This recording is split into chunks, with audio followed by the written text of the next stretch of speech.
Let's go Ravens! The Ravens are winning, but not in the way you'd expect. A team brimming with offensive power, led by a former MVP quarterback, a relentless Pro Bowl selected running back, and an offensive coordinator hired to ignite the scoreboard. Yet, every week, the games are close, the scores are low, and fans are left wondering, what's really going on behind the scenes? Is it all part of a bigger plan or a sign of more serious problems? But before we continue, don't forget to like this post if you're a true Ravens fan. It's always amazing to see fans of all ages supporting this team. And if you want, comment, "Go Ravens," so we know you're cheering with the fans. Let's find out what's really going on with the Baltimore Ravens now. Let's not waste any time. This wasn't a dominant win, and anyone who watched the game knows exactly what I mean. The Ravens walked out of that stadium with a 23-10 win, but it was far from the kind of offensive showcase many fans have been hoping for. Lamar Jackson, once again, put up pedestrian numbers, 13 completions on 23 attempts for 153 yards, averaging just 6.7 yards per throw. Those aren't MVP numbers, and they certainly aren't the kind of stats that silence doubters. And yes, the doubters are getting louder. 2 weeks in a row, a vocal minority of fans has been calling for Lamar to be benched. Imagine that, sitting the former MVP in favor of Tyler Huntley or Cooper Rush. No disrespect to either of those backups, but this isn't about who's behind Lamar. It's about understanding what he still brings to this team, even when he's not lighting up the stat sheet. He missed some throws, sure, most notably a wide-open DeAndre Hopkins touchdown and a crucial third down pass to Mark Andrews, but is anyone out there going to pretend like quarterbacks don't have off days? Now, let's keep it real. Lamar Jackson isn't 100% right now. That's obvious. But he's still the best quarterback on this roster by a mile, and he still gives this team its best shot at winning games, even ugly ones. And let's not forget, the offense didn't help him out all that much. There were drops from Zay Flowers, from Andrews, yes, including a would-be touchdown, and even from Isaiah Likely. It wasn't just Lamar missing. It was the entire offensive unit struggling to execute at a high level. And that brings us to Derrick Henry. Look, the numbers aren't pretty, 21 carries for 64 yards, averaging just 3 yards a carry, but he punched in 2 touchdowns and kept the defense honest. That matters. What's important is that Todd Monken didn't abandon the run. We've seen that mistake before, but not this time. Monken committed to Henry, even when it wasn't working. And it wasn't just on the ground. Henry was involved in the passing game too, showing that he's more than just a downhill bruiser. Speaking of Monken, let's talk about that play calling. Up and down. That's the only way to describe it. The opening drive had one of the most bizarre sequences we've seen all season. 3rd and short, empty set. Mark Andrews under center for a tush push that never had a chance. Predictable. Frustrating. But credit where it's due. Monken seemed to settle in after that early hiccup, mixing things up and sticking with Henry when it mattered most. Both of Henry's touchdowns were well-timed and caught the Jets' defense off guard.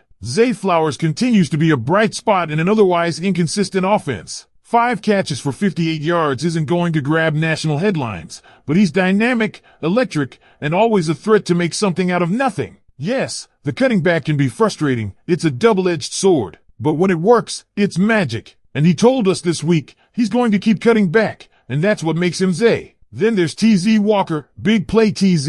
The man lives up to the nickname, coming down with clutch receptions when the offense needed a jolt. He's quickly becoming a favorite target in key moments. And let's not forget Rashad Bateman might be back for the Thanksgiving game, which could be a timely boost for a passing game that desperately needs more weapons. Let's shift to the offensive line. This might have been their best performance in weeks when it comes to protecting Lamar. He stayed upright, took fewer hits, and had more time in the pocket than we've seen in recent matchups. Yes, the run blocking was inconsistent. Henry didn't find much room, but pass protection took a big step forward. 1 sack, no major beatdowns, and finally, a bit of comfort for Lamar in the pocket. And we have to shout out Pat Rickard and Daniel Falele, especially on that Derrick Henry touchdown run. Rickard bulldozed Jermaine Johnson out of the way, and Falele held his ground beautifully. Those are the little things that win games, the unsung efforts in the trenches that don't show up in the box score but make all the difference. The big takeaway here is this: the Ravens' offense isn't firing on all cylinders, but they're finding ways to win. That matters in November and December. Ugly wins still count, but let's not sugarcoat it. This team is going to need more firepower when they face top-tier opponents. More efficiency, fewer drops, more precision from Lamar, more trust in their identity. And that brings us to the looming matchup that has everyone's attention. And now let's go even deeper, because while the offensive inconsistencies are worrying,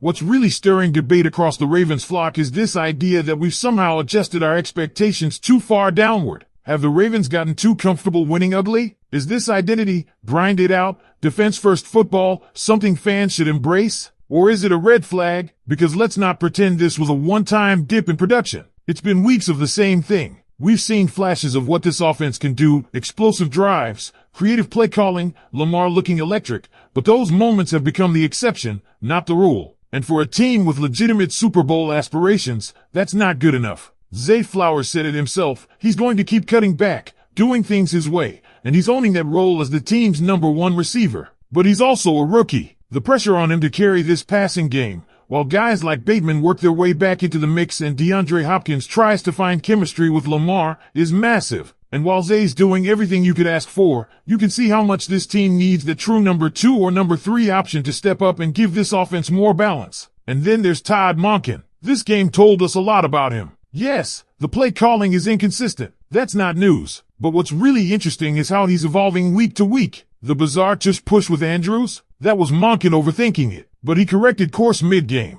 He stuck with Derrick Henry, something previous Ravens coordinators likely wouldn't have done. That's growth. That's adjustment. And that's the kind of thing you need from a coach heading into the most critical stretch of the season. Look, the frustration from fans is understandable. We're watching a team that looks like it's holding itself back. The tools are there: Lamar Jackson, Derrick Henry, Zay Flowers, a maturing offensive line, and a coordinator who can be creative. But the execution just hasn't matched the potential. Not for a while now. It raises a bigger question about identity. This is not the high-octane, big-play offense many expected when the Ravens brought in Monken and paired Lamar with new weapons. This is a tough, physical, smash-mouth team. And while that might work in the regular season, and has so far, what happens when you face teams that do light up the scoreboard? What happens when you're down 2 scores in the third quarter and need to throw your way back into a game? That's where the concern is growing. Because right now, this team looks built to survive, not dominate. But here's the wild card: the defense. This defense continues to carry the load.